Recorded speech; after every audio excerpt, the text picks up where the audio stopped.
สบายดีทุกคนคลิปนี้เดี๋ยวเราจะมาเทรดสั่งกำไรแบบง่ายๆแนวใดจึงว่าเทรดง่ายๆเนาะเพราะว่าเราสิเทรดตามตลาดไปเลยเนาะ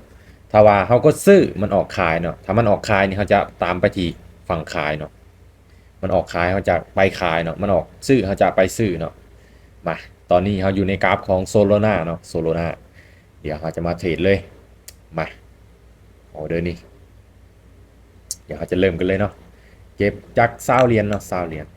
มาออเดอร์นี้มาจัดซื้อเลยซื้อเลยมาเอาเทคนิคออกไปก่อนเดี๋ยวตามเทคนิคเนาะตามเทคนิคนี่เดี๋ยวซีวินเนาะมา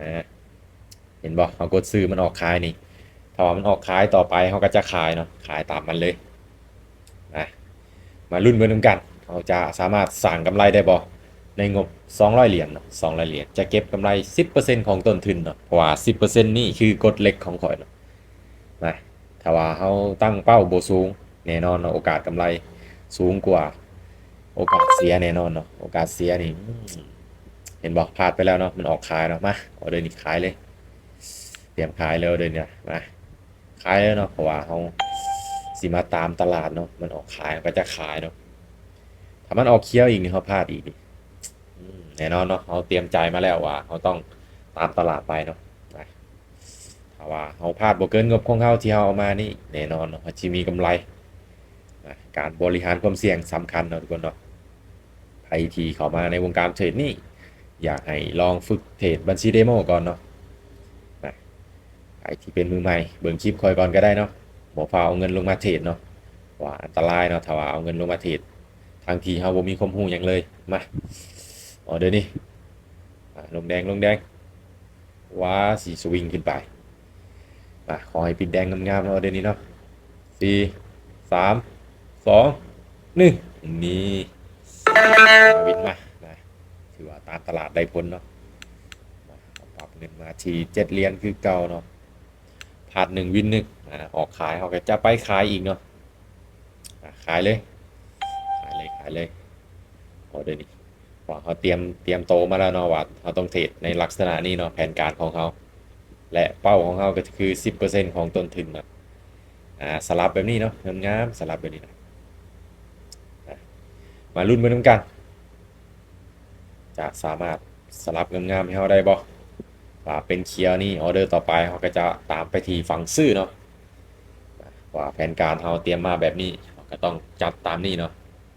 อาจจะบอเทรดนอกระบบเด็ดขาดเนาะแผนการเป้าหมายชัดเจนนี่สลับลงมาแดงงามๆแดงงามๆโอ้ค่อนข้างที่จะสวิงเนาะมื้อนี้เนาะแดงอึบนี่งามๆกำไรมา13 เหรียญแล้วตอนนี้มาโอ้อีกออเดอร์หนึ่งก็ได้พ้นเลยที่อีกออเดอร์หนึ่งจัดไปออเดอร์หนึ่งจะตามเป้าเนาะมาขายเลยออเดอร์นี้ขายเลยปิดแดงเขาวินปิดเขียวเขาพลาดเบิร์ดซัมนี้เนาะการเทรดเนาะอยู่ที่ว่าเขาสีบริหารต้นทุนจังใดบริหารความเสี่ยงจังใดเป้าใดเป้าเสียเขาอยู่เท่าใดเนาะกลยุทธ์เขาเทรดเป็นแนวใดเขาเมื่อเขาเข้าใจแล้วการสร้างกำไรมันจะบ่ยากเลยเนาะนี่งามออเดอร์นี้นะปิดแดงงามโอเคแบบนี้นะยังการันตีไม่ได้ขึ้นแล้วเกือบมั่นใจแล้วเนาะว่าขึ้นมาแบบนี้นาสิลงไปยากแล้วเนาะโอ้โหจวดเลยปอดอุตส่าห์ดีใจเนาะเห็นบ่เวลายังบ่เบิดนี่เอาอย่าพลาดเนาะเวลายังบ่จบอย่าพลาดนับศพทหารเพิ่นว่านี่นะคูณเงินมามันไปที่เขียวเนาะมาเขาก็จะซื้อเอาเด้นี่ปิดซื้อเขาไปฝั่งซื้อปิดขายเขาไปฝั่งขายเนาะที่แบบง่ายๆเนาะง่ายๆก็มีหลายแบบเนาะตามสีตามสลับเนาะนี่ก็เป็นครั้งแรกเนาะที่ตามตลาดไปนะปกติเมื่อเขาเทรดบวินกับสิตามตลาดไปนี่เนาะมันออกทางใดออกไปทางนั้นเนาะออเดอร์นี้เขาออกเคี้ยวเนาะจัดซื้อขึ้นไปรุ่นเหมือนกันออเดอร์นี้ถ้าว่าบ่มียังผิดพลาดนะสิสลับให้เฮางามๆแต่ว่าแน่นอนเนาะเวลายังบ่เบิดเฮายังตัดสินยังบ่ได้นอกจากว่าเวลาตัวนี้มันเบิดเนาะ ทำเฟรม30 วิ2